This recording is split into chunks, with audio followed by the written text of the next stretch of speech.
Welcome to Igniting Inspired Inquiry, a space for real conversations with incredible humans. I'm your host, Jay, and I'm here to open the door to reflection, resonance, and revelation. If you have a moment to like, share, subscribe, or review, I would deeply appreciate you sharing the love. This is a space for truth, trust, and the kind of insight that comes from simply being human. Thank you for being here. Let's begin.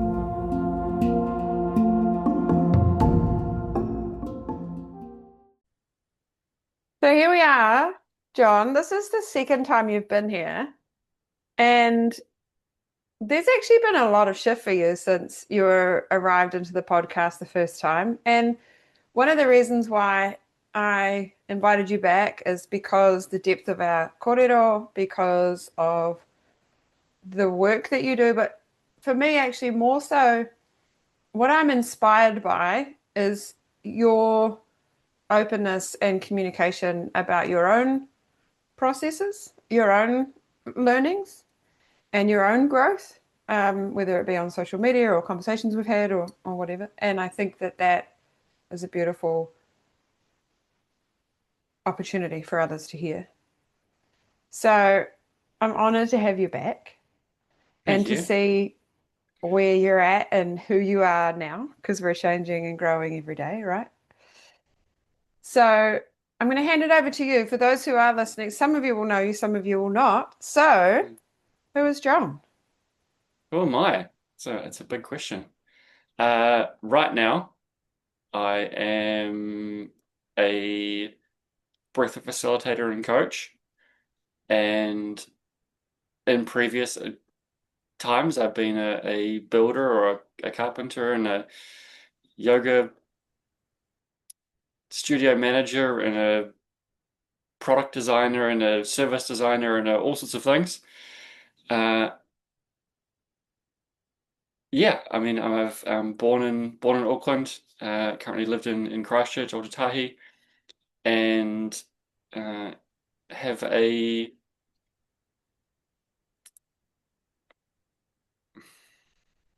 yeah, I guess a background of all different types of modalities. I kind of built my practice based on all the things that I learned along the way on my journey. So it's Mhm. been doing.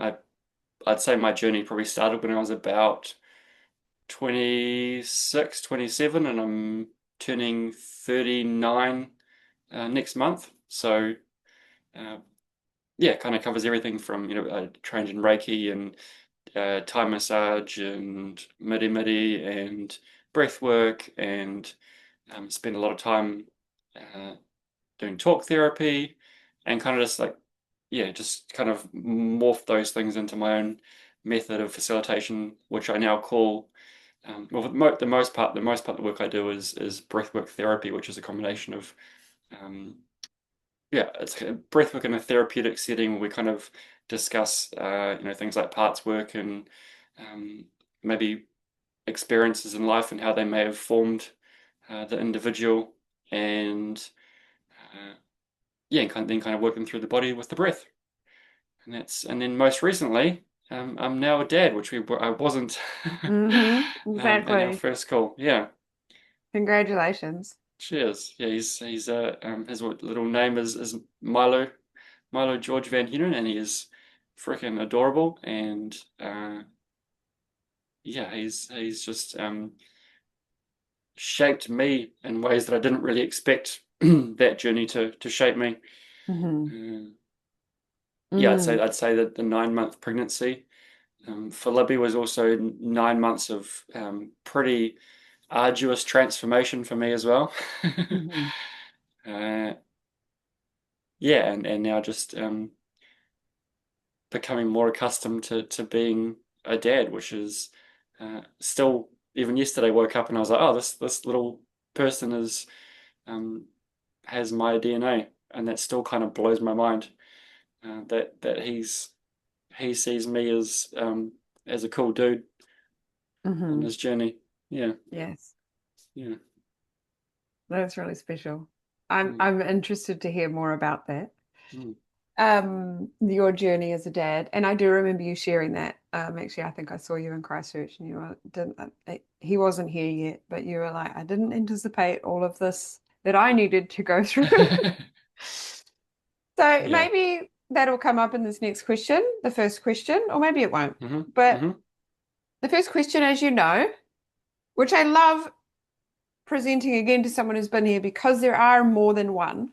Mm. What is this common thread, one moment, belief, or experience that changed the way you see the world? I would say so. Um, Libby and I live in our little wee church house, and early one morning on the 8th of January, Milo was born in the pool in that church, and picking him up for the first time and passing him to Libby and just looking at, lying next to her, sitting next to her while she was still in the pool, with Milo in her arms. And that moment, uh, yeah, I don't know, nothing can prepare you for that moment, I don't think. Mm, mm-mm, For staring into the eyes of yeah, I don't know how to describe it. It's kind of beyond words. It's just the mind boggles to think that biology and the human body can create, well, and spirit, I guess you'd call it, whatever you want to, because mm, there's so many more layers to it, can create a human, and that human is then, uh, yeah, forever binding, myself and then my partner and us together as a family unit. It kind of just mm-hmm, shifts and changes the way in which we see the world forever. mm-hmm. Yeah. What's one piece of how it's shifted the way you see the world? What's one piece that has shifted from the eyes of a dad? I'd say more compassion to other people because I'm like, oh, you were that little thing once, uh, and you had some Mm, experiences, and they defined you. And I think it's probably one of those things. Just the work I do in general. Like, the more I do it, the more I understand people. The more I'm like, oh wow, we're all just doing our best here, and uh, yeah, some of us have discovered some tools to help out in that process, and some of us are still hmm. learning. Yeah.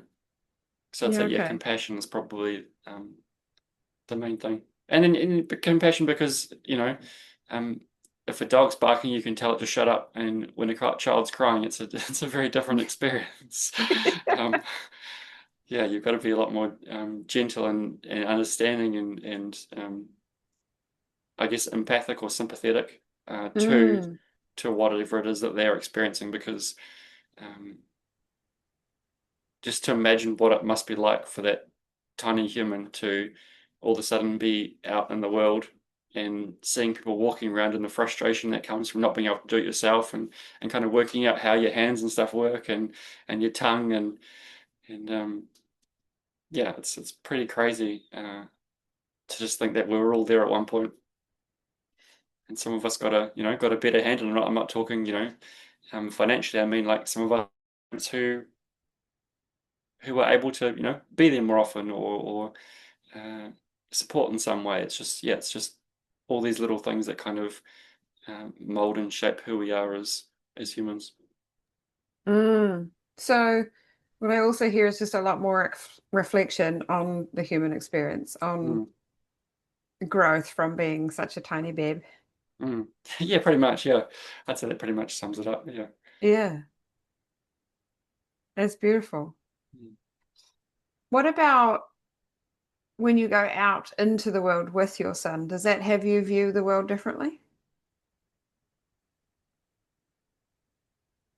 Not so much, I don't think.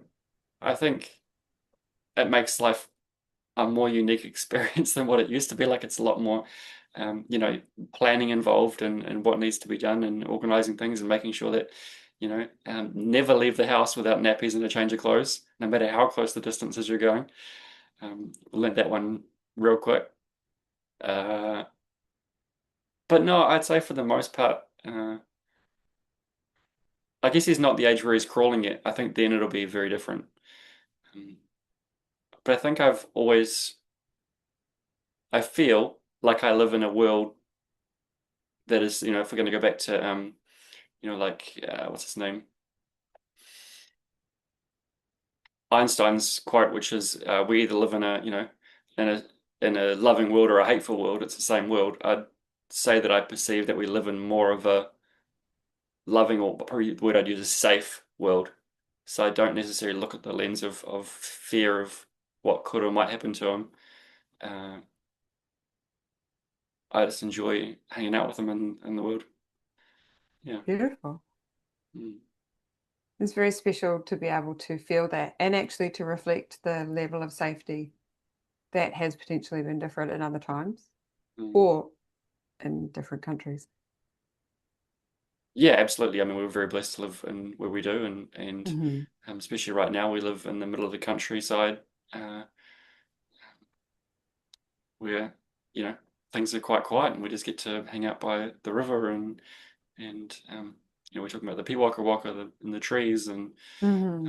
get to experience all that. Uh, we just have Tawhiri Mati at the moment. He's the only real concern today. The strong wind. But yeah, No. yeah, it's yeah. I'd say that. Yeah, to come back to your question, I'd say not necessarily. Um, Okay. More just being more conscious of or not nap times, but when he's needs a rest, or Hmm. it kind of revolves around him a lot more than it used to. Hmm. I get that. Yeah. So here we are in question two, which is in the moment. You don't know what question I'm going to ask you. And I do want to sort of carry on from where we've been, but also I was quite surprised. I remember sitting with you, actually, we were in Christchurch, we were in the hall, we were doing checking in with Julia and Cruz. And you'd said to me, I didn't anticipate how much I would need to go through in preparation for the baby, right? Like yourself.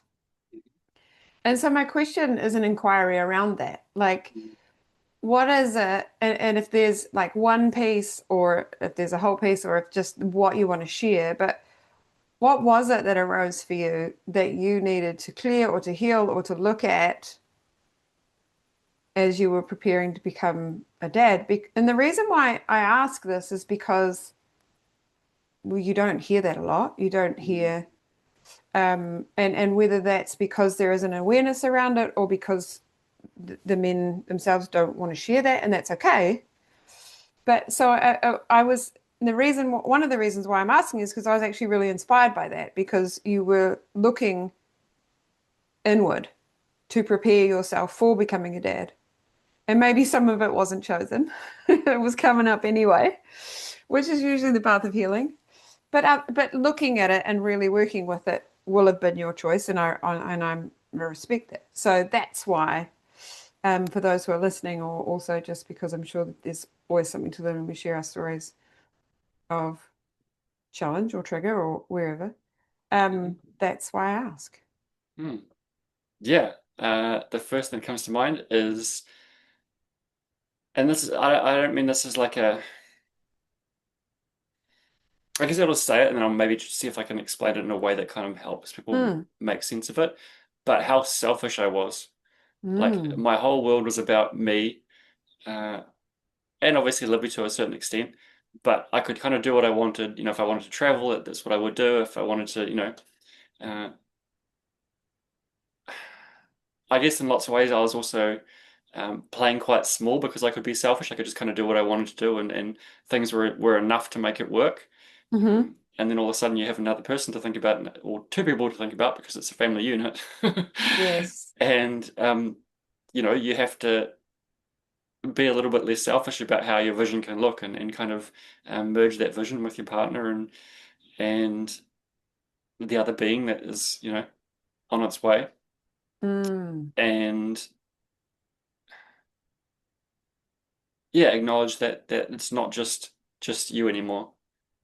Uh, and it was kind of a two-way street because part of me was thinking, I'm super selfish, and there was also part of me which was part of one of my belief systems that I've really had to work with, which is that it's all up to me. hmm. And so I guess a mixture of well, I never use these terminologies. It's what's coming to mind, like a avoidant attachment style. Um, Yep. so it's like, oh, I can kind of keep this, I can keep things a little bit distant because there's nothing kind of binding us together. We're still in a relationship, and all of a sudden it's like, uh, this is happening, and mm, Do you yeah, think I guess. that part of that, because from what I believe, Hmm. there's the role in the masculine, and I say this with great love, is protecting, is Mm. the protector. And do you feel like that, like with the perspective from like I'm going to be a dad, do you feel like that gets turned up like next level? Oh yeah, I, the heat is yeah. so much further on for that because all of a sudden it's not just Libby I'm protecting, but it's I guess to a certain extent it is because that's kind of my role at Hmm. the moment until until I can be more of a role in Milo's life. It's only in the last probably month or so where I've become kind of the interesting thing in the room. Hmm. Um, yeah, but because essentially the more regulated Libby's nervous system is, the more support the baby gets, and there's more chill. And that's kind of one of the most common reflections we have about Milo now is people are like, oh, he's just so chill. And I Hmm. obviously comes down to a lot of, um, the part, I guess, obviously Libby's done a lot of work herself, but also that Yep. part where I can be there to support her and guide her through.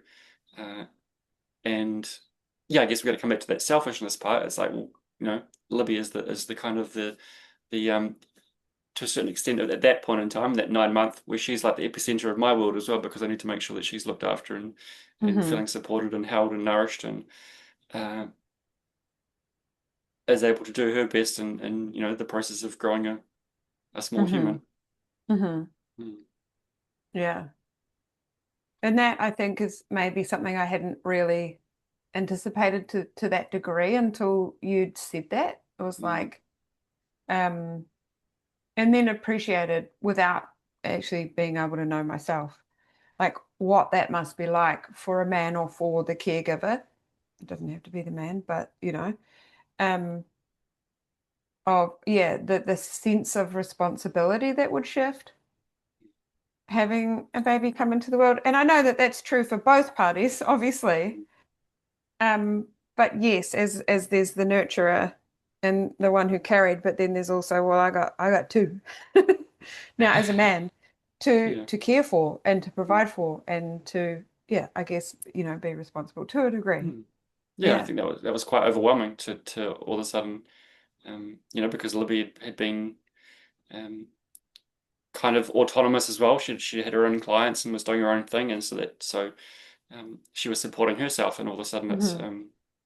yeah, becomes more a role of me. But I guess we come back to that, it's all up to me perspective that I had. That was also the belief, if we're going to think about it on like a larger scale, there wasn't really space for energetically it not to be all up to me. So Yes. learning to like kind of step back and trust that that things were going to work out in ways that we kind of couldn't perceive Hmm. once we kind of stepped back and allowed space for that. Uh, but yeah, that came through the process of realizing that it's not all up to me or Hmm. us. Mm. Hmm. Yeah. And how are some of the ways or tools that you were able to, once you become aware of that, meet that or shift that?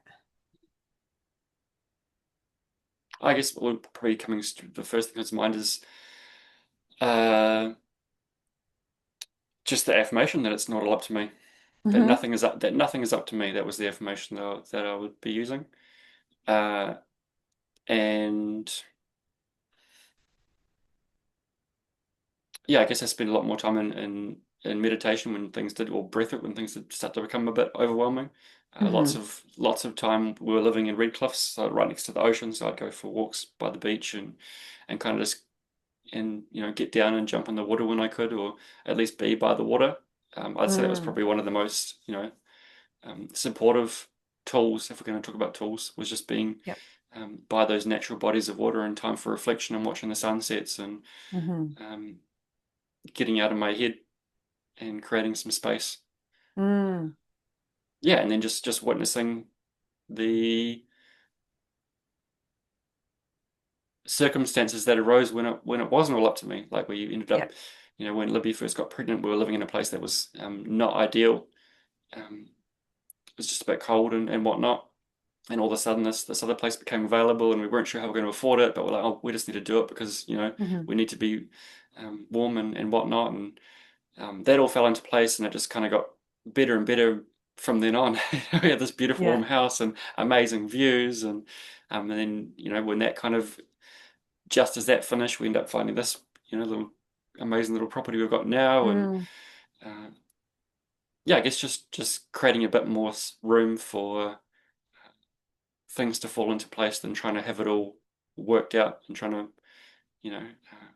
use our brains to find solutions. Yeah. I get that. More trust and surrender.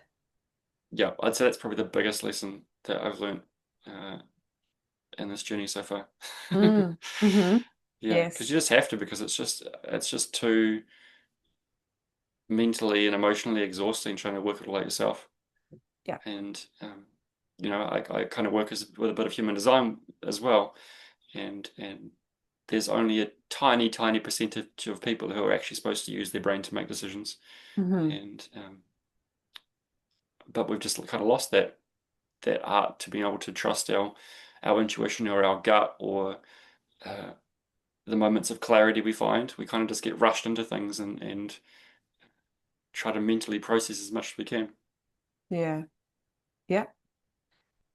I can really feel into that on many levels, not obviously in the same circumstances, but in this belief of it's all up to me. And when I had that shift within myself, one of the reasons why I felt that way was I was like overholding the responsibility of how everything unfolded. Mm, And then what also you were sharing with me and what was happening, or what you were sharing, which is similar, which is what's happening to me, is when I did feel as though that it's all up to me was being challenged, I would go into my head. And then there was this hypervigilance of trying to figure out and control everything to try and find safety. Unbeknownst to me, that is not at all where safety was, nor where it is. The safety was in the trust and the surrender. The safety is in knowing that everything's going to be okay and that you're being taken care of um, by yourself when you trust it, by your skills when you remember them, but also by the team around you and by the universe and the resources or whom you're in partner with or not, you know? mm, So that's how I share. It's like that's where I can actually really resonate with that of that it's all up to me and this overholding and this and then actually there's just a lot of weight with that, mm. which doesn't help you move forward at all. It Absolutely actually not. makes it harder. Yeah. Yeah, I think most people, um, I'd like to think, in my experience, most people eventually come to that conclusion because they get to that point where it's just like it's not working, things aren't functioning. It's like, well, all right. Maybe that's why I'm just thinking of the examples of when people get into really, people who have no interest in prayer. When things get really challenging, they Hmm. start to pray. Yep. Um, and I guess that's the breaking point of realizing, oh, yeah, it's not up to me. I actually just need to trust that something is out there that's going to take care of me. Hmm. Yeah. Yeah. And one of the sayings that I heard just then as well is like something that can sort of exacerbate that it's all up to me is the saying, if you want it done right, you got to do it Mm, yourself. hmm And that's repeated to mm, some people are literally, and I remember thinking that, I remember saying that. But again, the unconscious implications of that are that belief, like it's all up to me, are that limit and that weight and that carrying and that overholding. Um, but again, which is like if I'm not in control, it's not going to be okay. That's what's mm, coming through. mm. Yeah, I'm not going to be safe. I'm not going to be okay. everything's up Yeah. to me. Yeah. It's quite nuts. So, and that's why I wanted to reflect that back because I'm sure that that's some people who are listening are feeling that too and resonating, connecting with that. And that's why I asked you about like what tools you used, which wouldn't be much different from me. And also, with that awareness of what the hypervigilance feels like. Mm, So for me, there's like a rigidity in the body. And also, obviously, I'm up in my head and there's an overwhelm or there's an overthinking or catastrophizing sometimes even. And so just having an awareness of what the difference feels like, catching that, and then coming back into the body and coming back into I'm safe to start with, and then also feeling, listening, being in the listening. And that's where you came into like the meditation and being in nature, is that's what helps us do that, right? yeah, absolutely. Yeah. Mm. Looking for,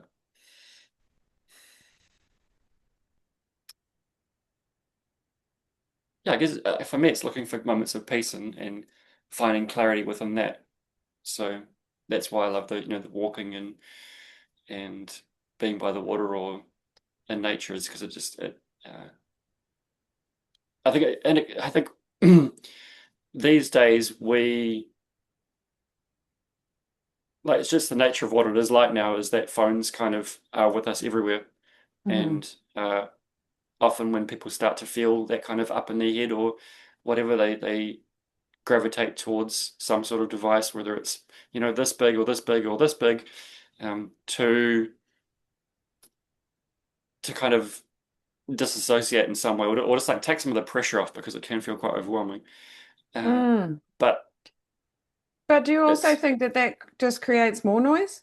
Well, yeah, that's my point. Yeah. Whereas, so Yeah. yeah, the opportunity to actually get out in nature and get away from it, leaving, flicking your phone on flight mode or Yeah. leaving it in the car or whatever, and just Mm. going for a walk and just creating some space from all that, uh, even when you really don't want to, Yeah. is definitely one of the best medicines. Agreed. Agreed. I think that's a lot of the work I do is creating the space, the power of the pause. Mm, And also understanding that we need that because it can be noisy to begin with, but we need those times to defrag, mm. to let that noise come out. Oh, absolutely, yeah. And I think that's where I've been, uh, my first part of my journey, and I'm kind of getting more back into it now because that's kind of how this journey works is journaling, just writing out Hmm. whatever's going on for me, just because it's, most of it's just like you say, it's just noise that needs to be defragged. So just Hmm. writing it all down onto a page just to kind of get it out, and then that can create a nice bit of space as well. So even just doing that in nature when you can, or I just Hmm. do it before bed as well. It's kind of a nice way to kind of get all that extra little bit of chatter that's been going Mm. on. Yeah. Mm. And And also that's, that's the way sorry. the mind defrags as well. Like we drop into the REM sleep, and we're dreaming, and it's our uh, subconscious's way of kind of uh, completing whatever cycles we or occurred during the day. So if we can kind of note these things down before bed, it kind of gives the brain opportunity to kind of know what it is it's going to need to focus on, and then we can process it, and then wake up feeling more fresh from it the next day. Agreed. And what I'm also hearing is that it's a lot more simple than we think sometimes Mm, to fight yes. to reduce the noise and to Mm, defrag. And I share that, well, we know that, but I share that for those who are listening. And also, have I learned this time and time again that we spend more energy resisting the defrag sometimes than it actually taking to defrag. mhm. Yeah, absolutely agree with that one. Yeah, it's so interesting how uh, I guess it's part of the ego doesn't want to die, so it doesn't want to, or it Mm, doesn't want to look at the messiness or the shadowy side of ourselves. yep. So it just kind of finds ways to fill in that gap instead. Which is when you know it, is way more uncomfy than doing the thing. Mm, yeah. Ah, that comes with practice, though, eh? Absolutely. Mm, yes. Okay, that was beautiful. I'm really glad I asked that question. Yeah, that was a great question. That's Yeah. fun. So now we get to move into question three, Hmm. reflecting light. So you have a question for me. Hmm. Bring Quite it. simple, but I'm really excited Okay. to hear uh, hear what you have to say about it, hear your reflections, which is Hmm. knowing that you're a projector. I'd like to know, what are you noticing? What am I noticing in this moment or Mm, in the world right yeah, now? let's just say in the world right now. Yeah. Okay. Yeah. Um, well, where I'm paying the most attention to what I'm noticing is in sort of my community or in the clients that are coming through for me. Hmm. And what I mean by that is, yes, of course, I'm paying attention to my client, but what I'm paying attention to is the thread of Mm, what's alive at the moment. Um, and one thing that I'm noticing, which is very much a process of reflection of what it was like as a teenager, is the what it's just yeah what it's like to be a teenage girl at the moment. mm, Um, and some of the clients that I have and have had that are now at uni, and then some that are coming through now that are in their younger years, and challenges around the connection with their body and food. mm, Um, so what I'm noticing is how prevalent that is, and what I'm noticing is what's is or hoping to figure out what's needed in those mm. spaces, um, or how I can help. Yeah. What do you think is creating or is potentially influencing the perception of their bodies and their relationship to food? It's easy. Social Mm, media. mm, Uh, and we can say that, and we have been for a long time, but I think mm, that people maybe underestimate that some of these younger people are actually in groups or watching tips on how to be this way. So it's not just comparing themselves to a model or seeing someone who's famous that looks amazing. It's mm, also there are people who are unwell who are sharing how to be unwell. And this is being absorbed mm, in the consumption. And it's quite not a nice thing to talk about, mm, but that's what I'm here for. Because what I also think about is what it was like for me to be as a kid, and I had different reasons to want to disconnect from my body, um, childhood experiences and things like that. But there's many reasons. mm, Um, and just not and what I'm also reflecting on, which is similar but different to what we talked about in the hypervigilance, is that how beliefs can make us feel unsafe mm, and what people will do to try and find control, mm, which isn't safe, but there's a perspective that it is. mm. Does that make sense what I'm sharing there? Yeah. And Yeah, so that's what I'm absolutely. seeing as the result of it is I feel completely disconnected from myself. I feel completely out of control with life and who I am and how I appear in life. Therefore, I can control it with this one thing, which, and this is the part that baffles me, but we've seen it, is self-harm. Mm, How did we get to a place where we feel like self-harm is control? And that hurts my heart. yeah, that Yeah. really says something about society where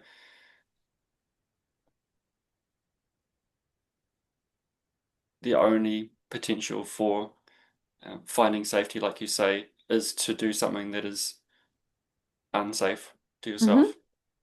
Mm. Yep. And this is showing up and younger than I would have imagined. Mm, Young, and I mean like the ages of some of these kids that are, and not just eating disorders, but self-harm and things like that. And it's just next level. And there isn't one thing to blame for it. And maybe we can prevent it happening, but I'm not sure. But what I'm thinking about on that is how to help when they're already there, you know? How do we resource them in a new way? How do we and what I think the answer is offering ways where we can realize that our body is our safe place.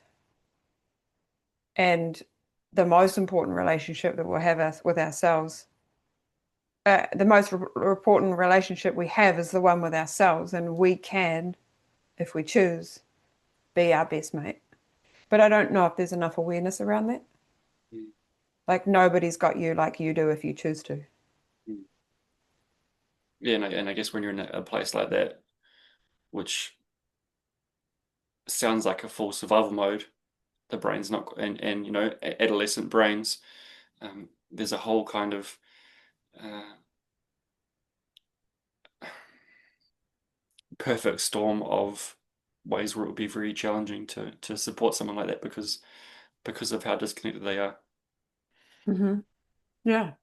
And we can talk about, like we did in the last question, what we do when we understand that our belief is creating a need for control or whatever, and regulate because of the years of experience, because of tools, because of awareness, like all of that sort of thing. But again, I think about someone who's in a world of a whole lot more noise with no awareness of what it's doing to them and how we interrupt that. How do we support that with love? Because there's no, yeah, there's definitely no blame. There's no fault. But how do we help? And so that when you say, what am I noticing? That's what I'm noticing. And and and I'm noticing it for a reason because I trust my path. I'm noticing it because I meant to. And it also makes me reflect on my experience, makes me reflect on where I found my healing in that. Yeah. And just wanting to do better because I know better. It doesn't mean I am better than anyone else, but wanting to do better for others. Yeah. But I'm Yeah, also seeing what I'm noticing in some areas of it is I just I also think about teenagers at this like at the, I just think that there's so much pressure on teenagers. Not only are they going through puberty, but they're perceived to have meant to decide what they want to do with the rest of their life and figure out where they belong and work out what body shape they need. And then add in, for some kids, competitive drive of sport. And I think there's a big element of that that's really unhealthy. Not everywhere, but what I'm seeing, yeah, the drive to, I guess, treat their body like a machine and just push. another way to disconnect from your body, just Yeah. yeah, and I guess that yeah, And I don't share because I think it's broken and it can't be fixed. I share because I'm in the reflection of what I can do. yeah, the need for awareness of it Yep. is Mm. Yeah. And how much it makes me look at, again, and I need to, like what my experience was, or my sister's experience. Yeah. Or, other people who are really close to me and what that must have been like for them. But also, can I draw from that so that there's a new level of support? Mm. Mm. So that's what I'm noticing, John. deep. I'm glad I asked that question. I think it's really so important to bring awareness to, and I love that you have such a um, depth and breadth of knowledge and experience uh, to bring to the world and your clients as well in that space. Mm. Mm, Well, I think about, and sometimes we underestimate until we reflect on the level of safety, even just things like being able to go to an ecstatic dance and have a great time.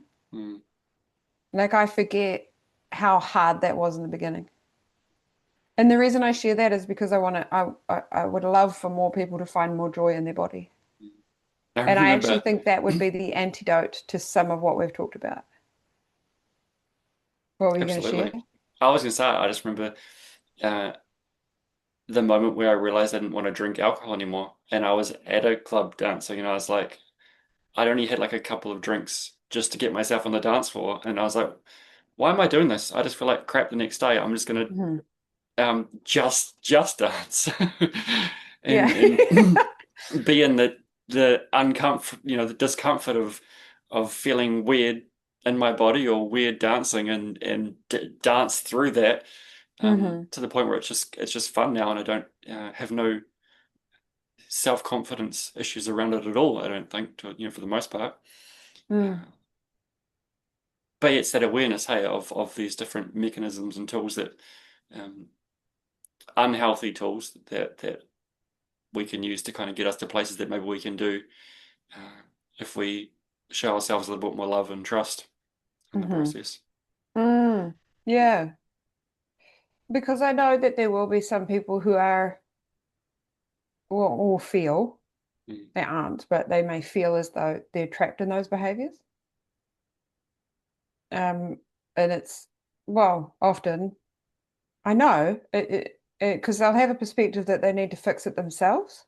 mm, Whereas I think when there's that sort of a depth of a behavior like that, especially self-harm or some kind of sabotage, you actually do need, and we know this because we're facilitators, you do need support with that. And because you need to be able to be held in safety, and you also need someone to be able to reflect, mirror the things that you can't see yet in order to heal. But it also, because of that lack of safety, it helps to have someone else create that safety for you, or provide that safety for you. you know what it feels like hmm while you integrate it into yourself. Yeah. Mm, I feel like that's important to share because there's some people, and I definitely had an element of this myself, where I was like, I have to fix this myself. mm. It's all up to me once again. There we go. But and then I have to fix this, but also I'm broken because I can't. Mm, So I tried and I couldn't, mm.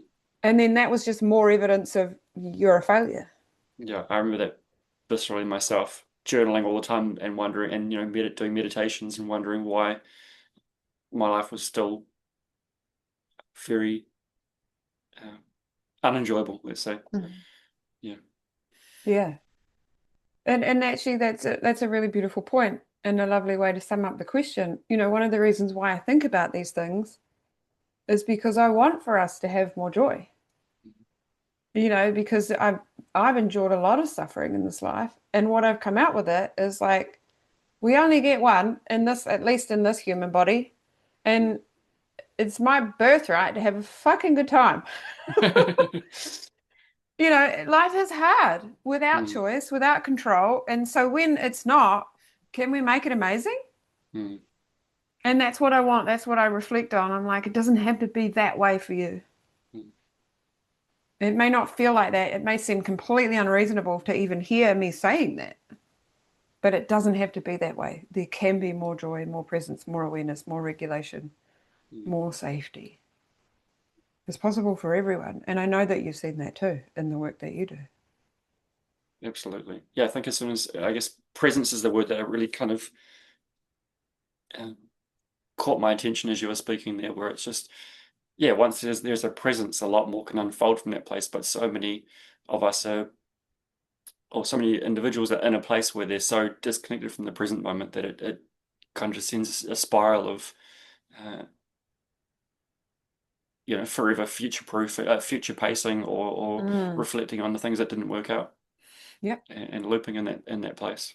But when Yeah. we can be present to just, I guess that's why I come back to, the walks in nature and the sunsets or the way the water moves, those sorts of things, hmm right, where I can be deeply present in those moments, um, brings a deep sense of gratitude. Yeah.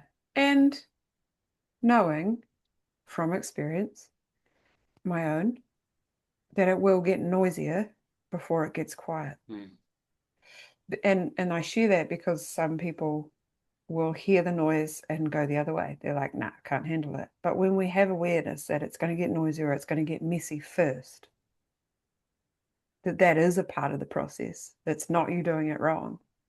We're more likely to lean in. It's Yeah, like absolutely my opening, experience. I describe it as like in order to, like you open the cupboard and you look at it and you're like, fuck, it's messy. And you're like, nah, I don't want to. Whereas you've got to get in there and clear it out. Like and it's going to be hard and there's be times you'll get over it and like, Mm. just don't, I give up, shut the doors. I don't want to look at it. And it's like, no, it's still there. The stuff's still there. And how good it feels when it's all in order Yeah, somewhat. moments of everything right in the right place Yeah, until the next chaotic movement and something shakes and that's you it. can there's a deeper level to it. Another cupboard. Mhm. But maybe there's an earthquake and it all gets shook up, but there's less in there, so it's easier Mm. to deal with. Yeah, Mm. yeah, absolutely. Thank you for that question Mm. Oh, and phenomenal. we I'm really and where we grateful. went with it. Yeah, Is yeah, there really anything else beautiful on answer. that you want to share? Mm, Because this is, just while you're thinking, this is what I'm here for on the podcast. It's like to actually really just open up a mm, question. And when it's people like yourself, there's so much growth in just inquiring and mm, you know, igniting inspired inquiry. That's exactly what's happened today from us just being curious. And I love that. mm, But I also know that with what we're sharing, because of our choices and our experience and our skill, it will help others that are mm, listening. mhm, And again, while you're thinking, I'm coming back to you in just a second, that maybe also people are hearing that we do have tools that we can help you. If you're hearing this and you're like, I want to get there, some of that piece that I heard from you, that's the place I want to sit in, we can help you with that. Mm. So anything else that you want to share there?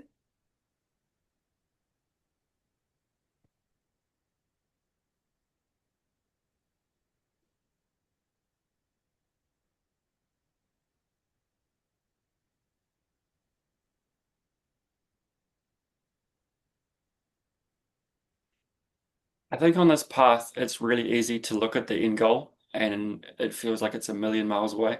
Mm. And it doesn't,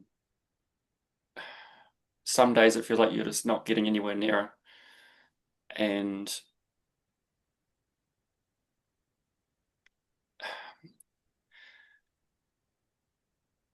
it can be really helpful just to each day look at how far you've come or Hmm. what little things have happened, that were a step in the right direction. Because when you look at it from that perspective, it's a lot easier to keep going as opposed to looking at that massive mountain and thinking I'm far from the top, Hmm. uh, and Yeah. and getting quite disheartened in the experience. Whereas just brief moments of appreciation for the journey and how far you've come uh, can go a long way. When I Mm. look back, at the person I was, well, even 9 months ago now, but like let's say 10 years ago, it's quite phenomenal to see how much I've grown as a person. But if I was to look, at the future and what it is that I'm creating, or the direction we're heading, I would probably get a little bit disheartened and uh, yeah, go back to some of my old ways. Hmm. Mm, Yeah. So if you open the cupboard doors, don't look at all the shelves, just one. mm. And appreciate the ones you've already tidied up. Yeah, 100%. yeah, even if you just, But you're absolutely right because that we can tend to do that, not acknowledge where we've come from. mm, And it's not just about gratitude and celebration, although that's powerful. It's also when we look back at to where we've come from, we remember the strengths and lessons it took to get us there, and those are often what we need in order to keep moving forward. how resilient we were to Yeah, overcome what we things. gathered, what we gained, what we let go of. Yeah. And that it reminds us of our capacity and our capability. Absolutely. Mm. Yay. So to bring it to an end, Hmm.